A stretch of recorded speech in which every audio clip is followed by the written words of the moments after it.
How to screen record on iPhone. Hello everyone, welcome to our channel. I'm Lisa from Create, Login and Delete. Now let's jump straight into the process. Open your settings. Here we go. Scroll down. You will find this option of Control Center. Open it.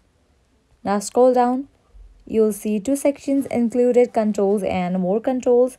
You have to make sure you have added screen recording in the included controls. After that, close this and swipe down. This is the icon for screen recording on your iPhone, so you have to tap on this icon and it will start recording your screen. In order to record your screen along with the audio, long press on that icon. Make sure you have turned on this icon of microphone on.